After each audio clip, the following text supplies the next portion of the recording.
Well, what's up, everybody, and welcome to another episode here at Hack Your Finances, where we talk all things money, but with a fresh and new perspective. I'm your host, Clyde Stackhouse, and today I'm excited to dive into today's topic because I think it's one of those topics that is far too often it's overlooked in people's finances and their financial journey. But I believe that if you grab a hold of this topic, you grab a hold of this idea, it'll help you go to new places and will ultimately help you reach the goals that you have in your financial journey. And so today we are talking about vision for your finances. That's right, vision for your finances. And I love this topic because I love vision. I love purpose. I love the ability to dream and think about the future and what we can build into our future. And so when I think about vision, I think a lot of times we think about vision through the perspective of just our lives. I think about how often people go, like, what's the meaning of life? Why am I here? What am I supposed to do? I think these are questions that are ingrained into us even as kids, where we frequently ask, our 3-year-olds, 4-year-olds, 5-year-olds, we go, what do you want to be when you grow up? Or when they get older, we start asking them, like, what do you want to do when you grow up? What job do you want to have? What is the purpose that you want to live out? And so I think vision, I think purpose, these are things that are ingrained, and we ask this question about our lives. But what I've found is that when it comes to vision and when it comes to purpose, it's one of those topics that far too often just isn't actually talked about in our financial journey. And so in today's podcast, I'm excited to dive into this simple truth that vision for your finances is vital to your financial journey. That if you don't have vision, you're going to find yourself grasping for straws on how to lead your life and how to lead your financial life. And I think a really great example of that fundamental truth is actually just in, it's one of my favorite scriptures, but it's in Proverbs 29, where it says, where there is no vision, people perish. And like I said, I think we see this in people's lives, but I see this so often in people's finances and in their financial journey.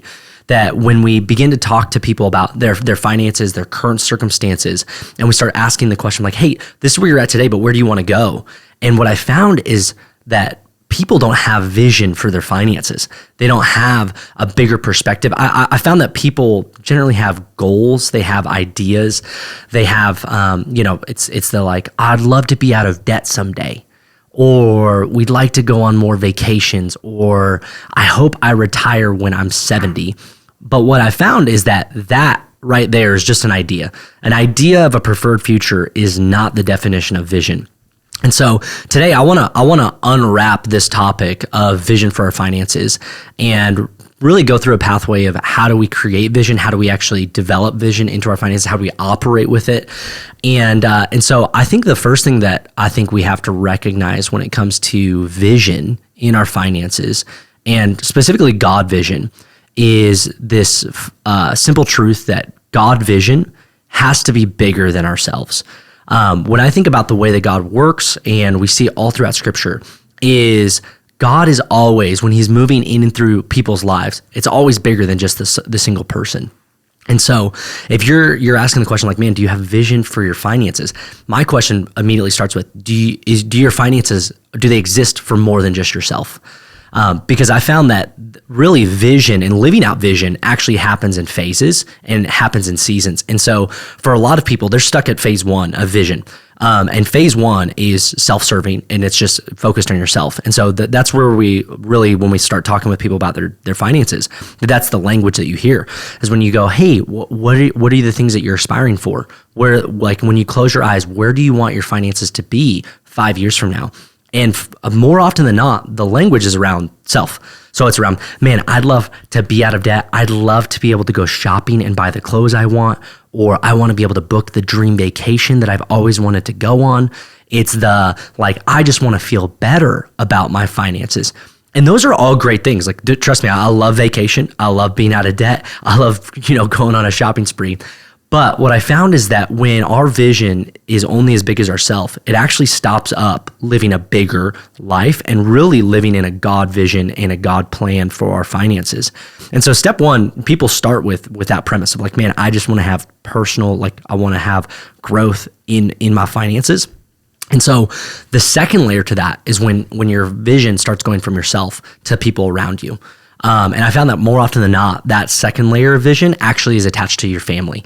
And so whether you're married, whether you have kids, I found that next layer of vision starts to broaden your perspective, and you start going, man, I want to build my finances in a way where I'm leaving generational wealth, or I'd love to be able to pay for my kids' college if that's like the thing that you want to do. But you begin to see that like begin to broaden.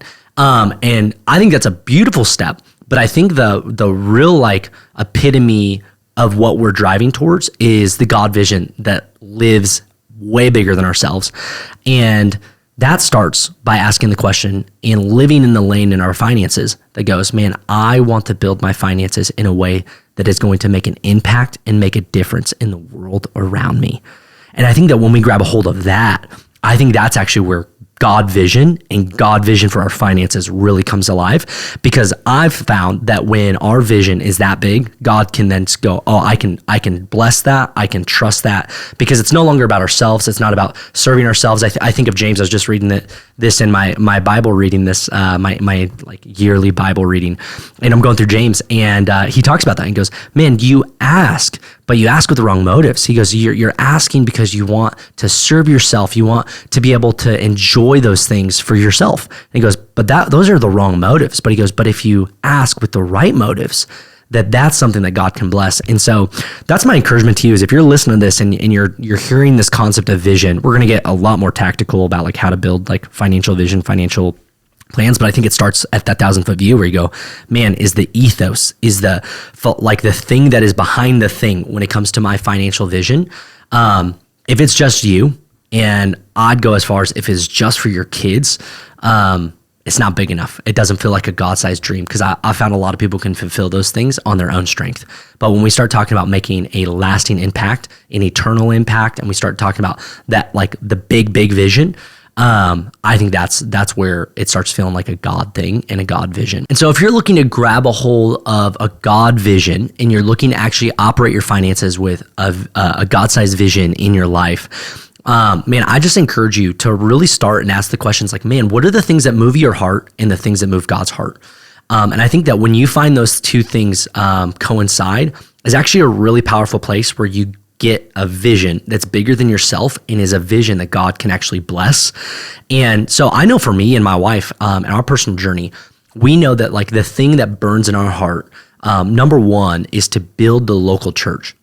And that burns in our heart because number one, we've seen the impact that it's had in our lives and the people around us, our friends, our family, our family's family, and just being able to see that as people get a part of the local church and they begin to see their lives transformed, they begin to see God go to work in their lives, that we've just seen it time and time again. And I go, man, this is God's plan A for planet Earth. That there is no plan B, there's no plan C, that this is it. It's the local church. And that when the local church fills its call and fills its role and fills its mandate, it actually solves so many of the other problems that we also care about. And so some of the secondary things that I go like, man, we care about this, like we give to this, we sow into this, is continuing to take care of like the widow and the orphan, and like how do we take care of people that are in need in the body of Christ. I think about missionary work and being able to see the gospel advance and see the church make a difference, and we go like, man, these are all things that we can sow into. And what we love is the local church that we're a part of also cares about these things. And so these are things that we know that no matter where we're giving at, like these are the things that we're sowing into. But not only are these things that we care about, more importantly, they're things that God cares about. Well, these are things that he's called us to give to. And so it's just been this really fun journey for me and my wife to just continually go, man, God, how can we have a vision that's bigger than ourselves?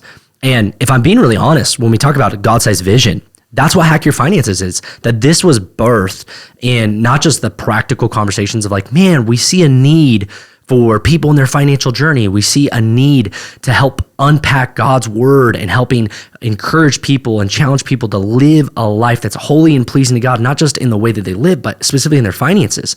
That we see a need in the local church where it's like, man, how are we resourcing the body of Christ, not just to give generously, but to live an abundant life, to be able to grow, to begin to expand, to embrace scriptures that like the world of the generous goes larger and larger, and being able to go like, yo, live this out, embrace it, watch God make your world bigger, and in the process, sow into the kingdom of God and see it happen over and over again. And so that's what's led to Hack Your Finances, that it was something that God cared about, something that resonated in our spirits, and us just going, man, we care deeply about this. And so we want to engineer our lives and want to engineer our finances around being able to serve in this way, in this capacity.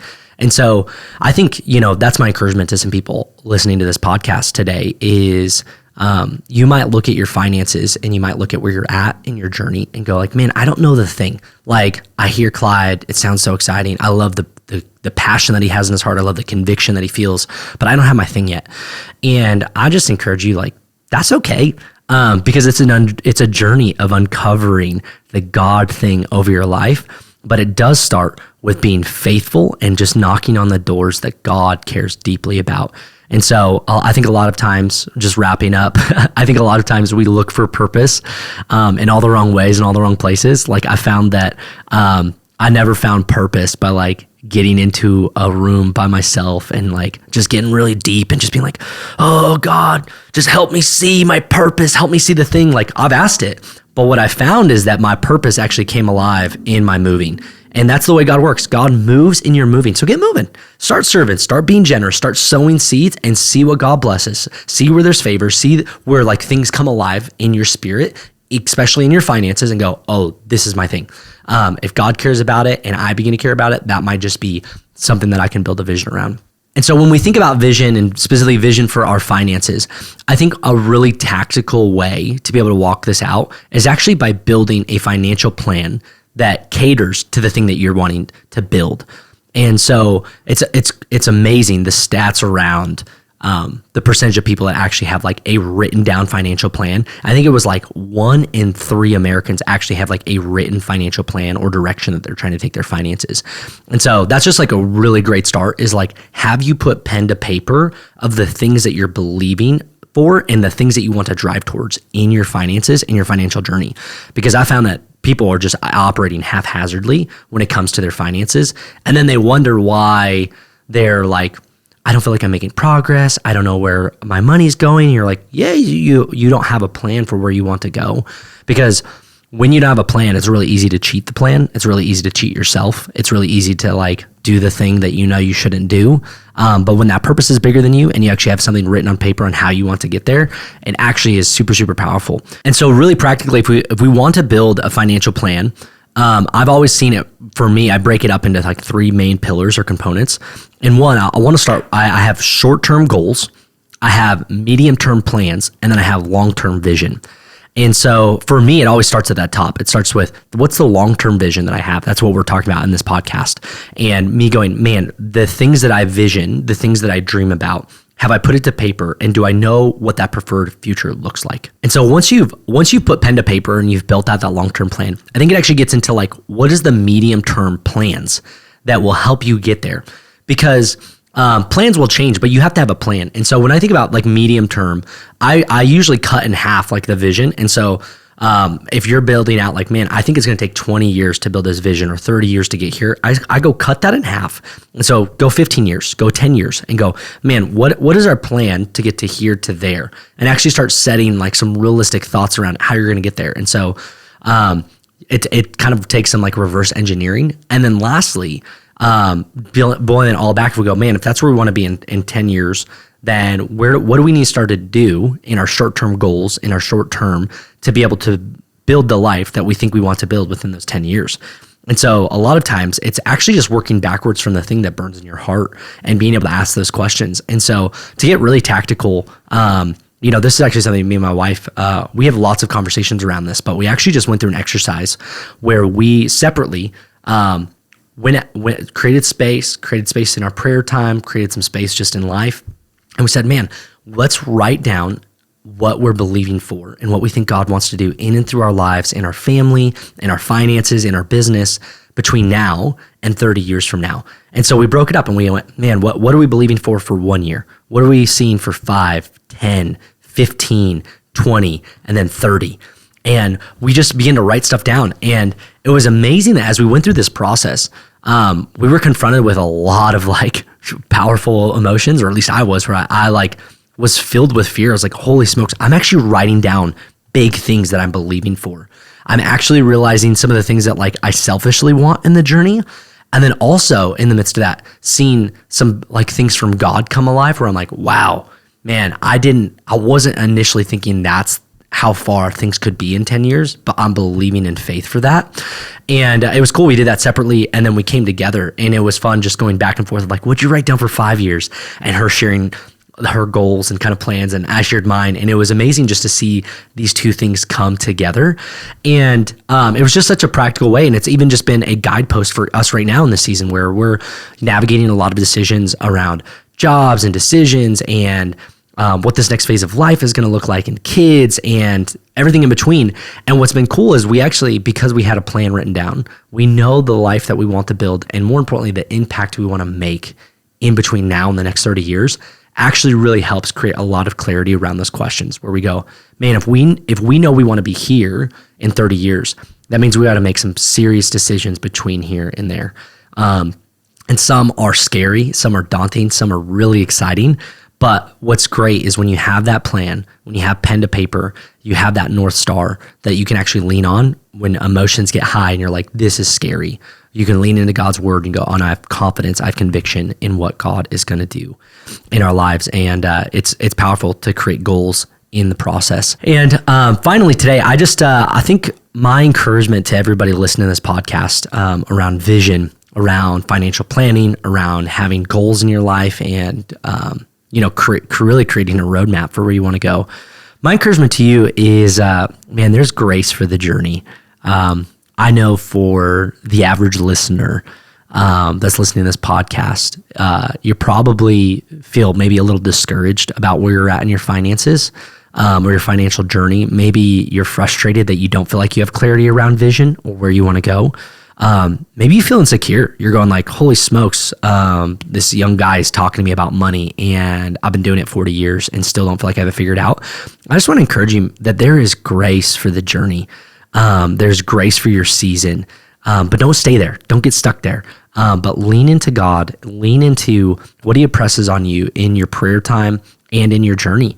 And I think that's it. I think that's it. Just lean into it. And man, we can always play this shoulda, coulda, woulda game when it came to our finances. But what I know is I can't change the past. But what I can do is I can confront the current. I can confront my current circumstances and situations. I can invite God into that conversation and that process. And I know that I can look at God's word and his scripture to help chart the roadmap for the future of what God wants to do in and through my life. And so today, as we wrap up, I just want to encourage you that as you run your race in your financial journey, to lean into God's presence and his word when it comes to your finances. And I think our finances, our money are actually way more spiritual than we think and we give credit to. We think it's just this like piece of paper or thing that doesn't matter, but I think it's something that God cares desperately about.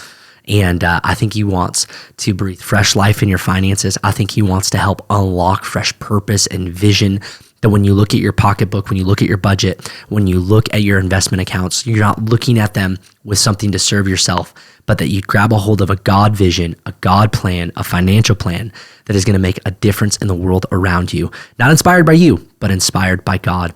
And so I hope this podcast has been encouraging to you today. I hope it's been challenging. I hope there's some practical next steps of writing out a financial plan and start charting a roadmap to live a beautiful, generous life. And make sure if you're tuning in today, if you haven't hit the subscribe button, hit subscribe. We'd love for you to join us in the journey as we continue to roll out podcasts, as we talk about money with a fresh new perspective. We've got some exciting guests coming on the podcast, so stay tuned and we'll see you in the next episode.